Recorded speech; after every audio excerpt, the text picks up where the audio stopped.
नमस्कार, कैसे हैं आप लोग। तो चलिए आज हम लोग सीबीएसई का एक प्लेलिस्ट स्टार्ट करने जा रहे हैं जिसमें क्लास 10th के जो बच्चे हैं उनके लिए प्लेलिस्ट बहुत कारगर साबित होगा और क्लास 10th के बच्चों को ध्यान में रखते हुए ही हमने ये स्टार्ट किया है। तो सबसे पहले आज हम लोग काव्य खंड को स्टार्ट करेंगे और काव्य खंड से होते हुए हम लोग आगे बढ़ेंगे। जब हम काव्य खंड की बात कर रहे हैं तो काव्य खंड में सबसे पहले स्पर्श भाग 2 जो कि 10वीं के लिए है। दो बुक चलता है हिंदी में, आपको मालूम होगा, है ना।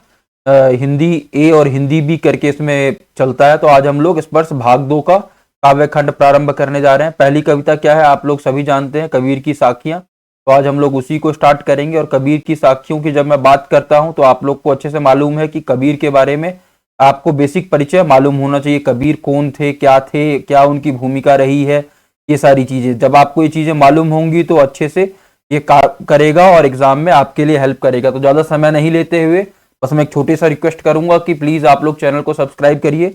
इससे हम लोगों को हिम्मत मिलेगा और हम लोग कंटेंट लेके आएंगे और आपको भी सपोर्ट मिलेगा। तो एक दूसरे को हम लोग सपोर्ट करते हैं। चलिए सबसे पहले कवि परिचय की मैं बात करता हूं। तो कबीर का परिचय है, इसमें क्या लिखा है। इनका जन्म कब हुआ था, 1398 में काशी में हुआ था। और ऐसा माना जाता है इनके गुरु रामानंद थे। ठीक है, ये क्रांतिकारी कवि थे। क्या थे? क्रांतिकारी कवि थे। ये इनकी विशेषता है, याद रखिएगा, क्रांतिकारी कवि। ठीक है ना। जिनकी कविता से गहरी सामाजिक चेतना, दूसरा शब्द क्या है यहाँ पे, सामाजिक चेतना प्रकट होती है। इन्होंने 120 वर्ष की लंबी उम्र पाई। ठीक है, मतलब 100 वर्ष से ज्यादा समय तक रहे हैं। इन्होंने अपने जीवन में कुछ अंतिम वर्ष मगहर में बिताए। कहाँ बिताए ये याद रखिएगा, मगहर में। ठीक है, और वहीं चिर निद्रा में लीन हो गए। चिर निद्रा में लीन होने का मतलब क्या है कि मृत्यु को प्राप्त कर गए। चलिए आगे बढ़ते हैं। आगे यहाँ पे कुछ शब्द है, शब्द को समझिएगा। साखी एक शब्द है। साखी को मतलब एक तरीके से बताया गया कि साखी से क्या समझा जा सकता है। सबसे पहले तो साखी से समझिए क्या है, साक्षी, गवाह या प्रत्यक्षदर्शी। इंग्लिश में इसको क्या कहते हैं, विटनेस। विटनेस कहते हैं। विटनेस क्या होता है कि जिसको देखा है, जिसने देखा है सामने, है ना, वही साखी। मतलब वही है कि जो साक्ष्य, जो सामने देखा हो उसी को कबीर ने अपने वाणी में कहा है। वह जो आपसी झगड़ों का निपटारा करता है उसको क्या कहते हैं, पंच। जो आपसी झगड़ों का निपटारा करता है, पंच। ठीक है, फिर मित्र, दोस्त, ये शब्द साक्ष्य, गवाही है। ठीक है ना। संतों की वाणी, ज्ञान संबंधी दोहे या पद, जैसे कबीर की साखी, ये सब याद रखिएगा। ज्यादा इसमें समय नहीं देना, आगे बढ़ता हूं। साखी या साक्षी एक ही बात है। ठीक है, आगे देखिए क्या लिखा है। साखी वस्तुतः एक तरह का दोहा छंद ही है। ठीक है, दोहा का डेफिनेशन क्या है ये आपको मालूम होना चाहिए। जिसका लक्षण है 13 और 11 के विश्राम से 24 मात्रा, अर्थात पहले व तीसरे चरण में 13 वर्ण और दूसरे व चौथे चरण में 11 वर्ण के मेल से 24 मात्राएं। ठीक है, ये आपको मैं कभी और इन डिटेल सिखाऊंगा कि कैसे मात्रा गिनते हैं। ठीक है ना। और चरण का मतलब क्या है ये आपको मालूम होना चाहिए। सिंपल डेफिनेशन याद रखिए कि 13 और 11 जो मात्राएं हैं उससे पहला चरण होता है। ठीक है, और उसके बाद फिर तीसरे चरण की बात करता हूं, चौथे चरण की बात करता हूं तो फिर 13-11 का पैटर्न चलता है इसमें। ठीक है ना। तो 24 मात्राएं मिला के क्या बनाती हैं, दोहा बनाती है। दोहा का एक डेफिनेशन है। प्रस्तुत पाठ में साखियां प्रमाण है कि सत्य को सामने रखकर ही गुरु शिष्य को जीवन के व्यवहारिक ज्ञान की शिक्षा देता है। यह शिक्षा जितना अधिक प्रभावशाली होगी उतनी अधिक याद रहेगी। ठीक है, एक व्यवहारिक ज्ञान यहाँ है। व्यवहारिक ज्ञान का अर्थ क्या है, मतलब जो प्रैक्टिकल नॉलेज है, जो सामने दिखता है उसको। और पहले गुरु शिष्य परंपरा चलता था जहां पे जो शिक्षा का पैटर्न था अलग तरीके का था, है ना। प्रैक्टिकल नॉलेज पे ज्यादा फोकस किया जाता था। चलिए आगे बढ़ते हैं। अब पहली साखी क्या है यहाँ पे, पहली साखी को हम लोग ध्यान से देखेंगे तो क्या लिखा है। ऐसी वाणी बोलिए मन का आपा खोए, अपना तन शीतल करे औरन को सुख होए। ठीक है, तो क्या बोला गया है कबीर के द्वारा कि ऐसी वाणी बोलिए अपना मन जो है कहीं ना कहीं शीतल रहे और को भी सुख मिले। अब यहाँ पे कठिन शब्द देख लीजिए क्या लिखा है, वाणी। वाणी मतलब क्या है, बोली। उसके बाद क्या लिखा है, आपा। आपा मतलब अहम, अहंकार। खोई, खोई का मतलब क्या है, त्याग करना। ठीक है, उसके बाद शीतल, शीतल का मतलब क्या है, ठंडा। उसके बाद यहाँ पे आप देखेंगे औरन, औरन मतलब क्या है, दूसरे को। और होई, होई मतलब होना। ये बेसिक आपको समझ में आ गया होगा। तो चलिए अगले पेज पे चलते हैं। अब भावार्थ देखिए। भावार्थ क्या है पहले दोहे का। कबीर कहते हैं कि हमें ऐसी बातें करनी चाहिए जिसमें हमारा अहम अहम मतलब अहंकार ना झलकता हो, इससे हमारा मन शांत रहेगा और सुनने वाले को भी सुख और शांति प्राप्त होगी, है ना।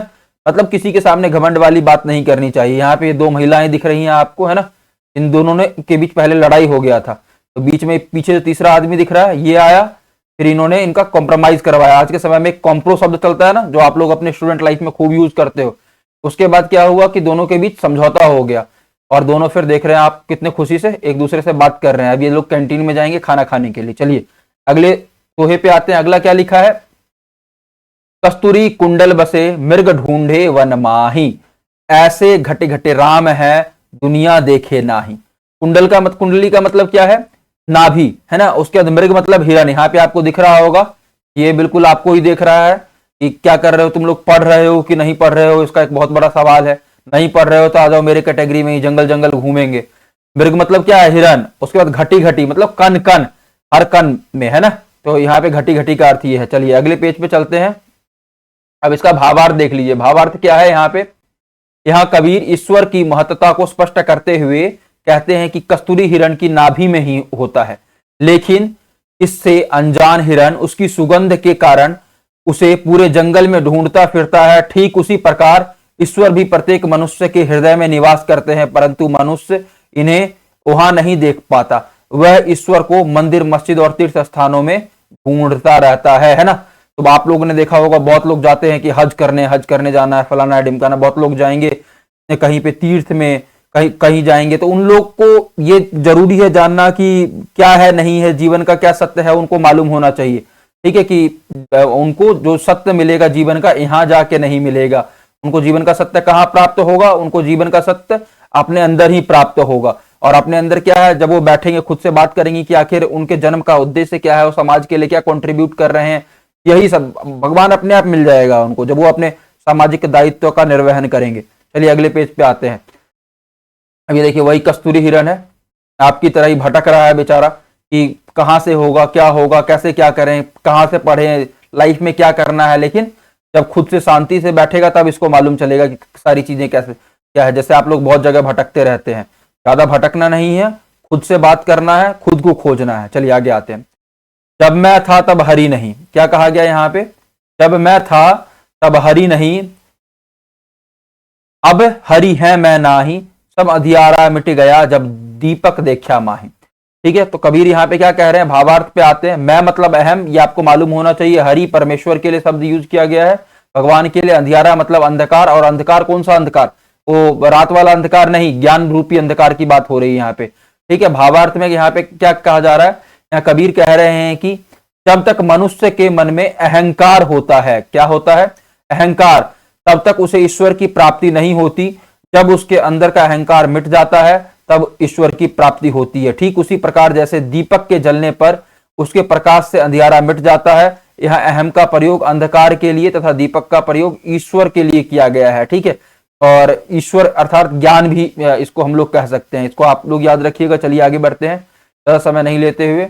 ये यहाँ पे दिख रहा होगा, कौन है ये, आप लोगों का ही एक वर्जन है, कभी मैं भी ऐसा ही हुआ करता था। अब देखिए क्या लिखा है, दुखिया सब संसार है खाए अरु सोवे, दुखिया दास कबीर है जागे अरु रोवे। ठीक है, अब सुखिया का अर्थ क्या है, सुखी, सोवे का मतलब जो सोया हुआ है, यहाँ पे देख रहे होंगे सोया हुआ है किस तरीके से। और दुखिया कौन है, दुखी, और रोवे, रोवे मतलब जो रो रहा हो, जो रोता रहता हो कि अरे ये नहीं हुआ, वो नहीं हुआ, है ना, ऐसा कैसे चल रहा है, ये ठीक नहीं है, मतलब किसी चीज से परेशान जो है। कबीर की भी हालत वही है। अब भावार्थ की जब मैं बात करता हूं तो देखिए यहाँ पे भावार्थ बताया गया है। कबीरदास के अनुसार ये सारी दुनिया सुखी है क्योंकि ये केवल खाने और सोने का काम करती है, इसे किसी भी प्रकार की चिंता नहीं है। उनके अनुसार सबसे दुखी व्यक्ति वो है जो प्रभु के वियोग में जागते रहते हैं, उन्हें कभी भी चैन नहीं मिलता, वे प्रभु को पाने की आशा में हमेशा चिंता में रहते हैं। देख रहे हैं कितना दुखी है ये, यहाँ पे मुंह भी ऐसा हो गया है कि बिल्कुल अब सूख ही गया है दुख से। तो अब ये दुख किस बात का है और क्यों दुखी है, ये सोचना पड़ेगा। तो यहाँ पे सबसे पहले समझिए कि आप कहीं पे बैठे हुए हो और आपको बिल्कुल कुछ मालूम नहीं हो, और उसी के बगल में एक रूम में एक लड़का बैठा, उसको मालूम हो कि छत कभी भी गिर सकता है, तो दुखी कौन होगा, सुखी कौन होगा। आप बैठे हुए आपको नहीं मालूम है छत गिर सकता है कभी भी, तो आप किस बात के दुखी होंगे। आप आराम से मस्त खाना एंजॉय करेंगे, पार्टी एंजॉय करेंगे, मूवी एंजॉय करेंगे। लेकिन जिसको सच मालूम है वो तो दुखी होगा। वैसे ही कबीर को ये सच मालूम है कि इस दुनिया में कुछ भी परमानेंट नहीं है, हम मिट जाना है। तो एक दिन वो उनको प्रभु से मिलना है, लेकिन मिलना है उससे पहले वो उसके वियोग में है, वो कि उनको मालूम है कि प्रभु है, भगवान है, जो कि जिनसे अभी वो अलग हो रखे हैं, और उसी के वियोग में क्या है, कबीर दुखी है। चलिए अगले उस पे आते हैं, क्या लिखा है, विरह भुवंगम तन बसे, मंत्र न लागे कोई, राम वियोगी न जीवे, जीवे तो बोरा होय। विरह मतलब क्या है, बिछड़ने का गम, और भुवंगम मतलब जानते ही आप सांप, और बोरा मतलब पागल। ठीक है, पागलों की तस्वीर ऐसी होती है कि नहीं, या आप लोग समझिएगा, मेरे हिसाब से तो नहीं होती है ऐसी, कि होती है, बताइए। और पागल शब्द बहुत जगह प्रयोग किया जाता है, कहीं पे अच्छे सेंस में, कहीं पे बुरे सेंस में, है ना। साहित्य के सेंस, जब साहित्य की मैं बात करता हूं तो पागल शब्द एक अच्छा शब्द है। पागल मतलब है कि कोई डूबा हुआ, खोया हुआ, जो किसी चीज के पीछे बोरा गया है, पागल हो गया है ना, जो उसके पीछे लगा है कि किसी तरीके से ये उद्देश्य पूर्ण हो जाए। अब इसके अर्थ पे आते हैं, जब मैं भावार्थ की बात करता हूं तो क्या है इसका अर्थ, जब किसी मनुष्य के शरीर के अंदर अपने प्रिय से बिछड़ने का सांप बसता है तो उस पर कोई मंत्र या दवा का असर नहीं होता। ठीक उसी प्रकार राम यानी ईश्वर के वियोग में मनुष्य भी जीवित नहीं रहता। अगर जीवित रह भी जाता है तो उसकी स्थिति पागलों जैसी हो जाती है।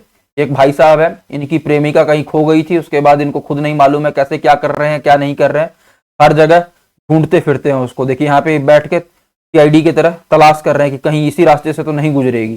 ठीक है, तो जब यहाँ पे मैं बात करता हूं तो जिस तरीके से वियोग, तो वियोग रूपी सांप है, किसी को काट लेता है, बिछड़ने का गम जो होता है, इंसान उसको भुला नहीं पाता है। आप लोग भी अभी उसी फेज में होंगे, नया नया बहुत लोगों को प्यार हुआ होगा, उसी प्यार के पीछे चेज कर रहे होंगे उसको, लेकिन अभी ये करने का सही समय नहीं है। अभी आप लोग का सही समय क्या है, पढ़ने का। जब स्टेबल हो जाएंगे तब सारी चीजें होंगी, है ना। और बहुत लोग ऐसे होंगे जिनका ब्रेकअप भी इस एज में हो गया होगा। हम लोग के एज में तो अभी ये सब चीज हुआ ही नहीं करता था। कोरोना के बाद वाले बच्चे बिल्कुल इस तरीके से आ रहे हैं जैसे कि सिर्फ फोन में डूबे रहते हैं। उसी प्रकार से कबीर यहाँ पे कहते हैं कि राम से बिछड़ने का, है ना, यानी ईश्वर से बिछड़ने का दुख उनको ऐसा है कि वो पागलों जैसे हो गए हैं, बिल्कुल पागल जैसी उनकी स्थिति हो गई है। अगले उस पे आते हैं, क्या लिखा है, निंदक नेड़ा राखिए, अंगनी कुटी बधाई, बिन साबन पानी बिना निर्मल करे सुभाए। मतलब क्या कह रहे हैं यहाँ पे कबीर कि जो निंदक है, आपके निंदक है, उनको पास रखिए।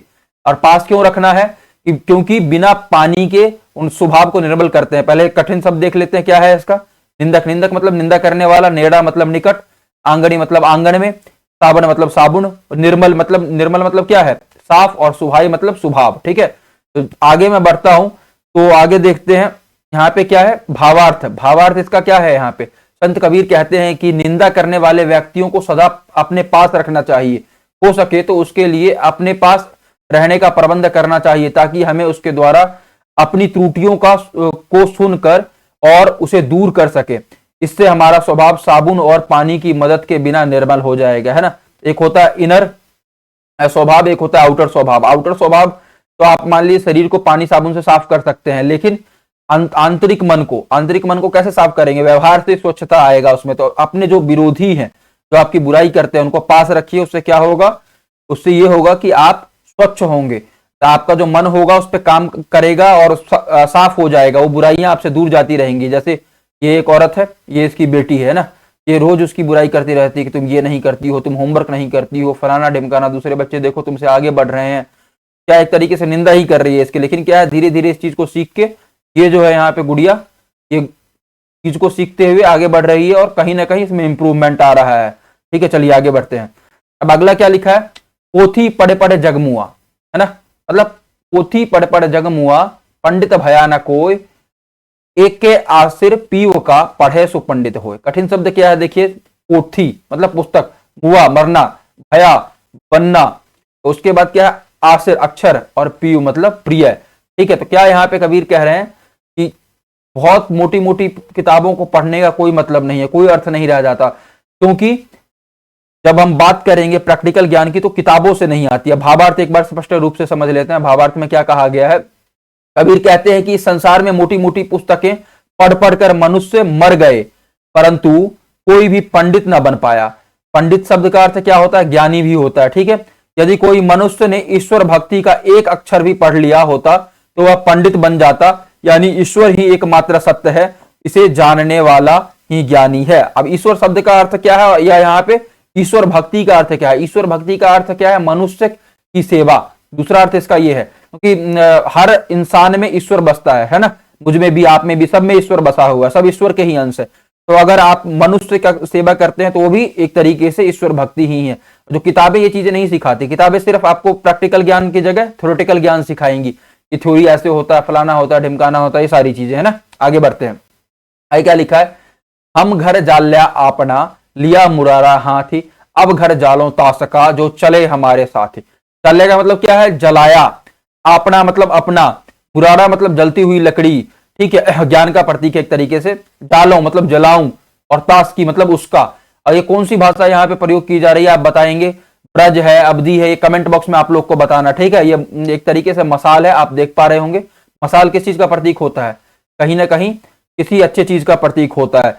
जब हम किसी चीज का उद्घाटन करते हैं, रोशनी का, ज्ञान का प्रतीक होता है। कॉमनवेल्थ गेम वगैरह आपने देखा होगा, ओलंपिक्स देखा होगा आप लोगों ने, है ना। चलिए आगे बढ़ते हैं अर्थ पे। जब मैं भावार्थ पे आता हूं तो भावार्थ में क्या कहा गया है यहाँ पे? भावार्थ है, कबीर कहते हैं कि उन्होंने अपने हाथों से अपना घर जला लिया है, यानी उन्होंने मोह माया, महत्वपूर्ण शब्द है, इसको मेंशन करिएगा भावार्थ जब भी आएगा, मोह माया रूपी घर को जलाकर ज्ञान प्राप्त कर लिया है ना। अब उनके हाथों में जलती हुई मशाल है, यानी ज्ञान है। क्या है? ज्ञान है। अब वो उसका घर जलाएंगे जो उनके साथ जाना चाहता है, यानी उसे भी मोह माया के बंधन से आजाद होना होगा जो ज्ञान प्राप्त करना चाहता है, ठीक है। तो कबीर के साथ जाना है तो आपको क्या करना पड़ेगा? मोह माया से दूर होना पड़ेगा, और तभी ज्ञान प्राप्त हो सकता है। ज्ञान के लिए कुछ ना कुछ छोड़ना पड़ेगा, और क्या है? आलस छोड़ना पड़ेगा, मोह माया छोड़ना पड़ेगा। चलिए आगे बढ़ते हैं। अब कबीर साखियों का सार अगर हम देख लेते हैं कबीर का, क्या इसमें कहा गया कुल मिला के? सीधा सीधा निष्कर्ष भी आपसे पूछा जा सकता है। इन साखियों में कबीर ईश्वर प्रेम के महत्व को प्रस्तुत कर रहे हैं। पहली साखी में कबीर मीठी भाषा, ठीक है, याद रखिएगा, मीठी भाषा मतलब चीनी मिला हुआ नहीं, प्यार से कहने वाला, का प्रयोग करने की सलाह देते हैं ताकि दूसरों को सुख और अपने मन को शीतलता प्राप्त हो। दूसरी साखी में क्या है? कबीर ईश्वर को मंदिर और तीर्थों में ढूंढने के बजाय अपने मन में ढूंढने की सलाह देते हैं, ठीक है। फिर क्या है?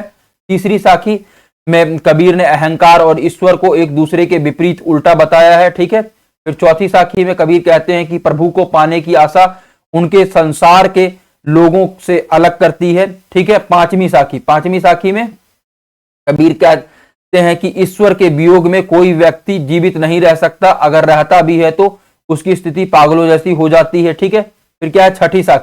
छठी साखी में कबीर निंदा करने वालों को हमारे स्वभाव परिवर्तन के मुख्य मानते हैं, ठीक है, याद रखिएगा। सातवीं साखी में कबीर ईश्वर प्रेम के अक्षर को पढ़ने वाले व्यक्ति को पंडित बताते हैं।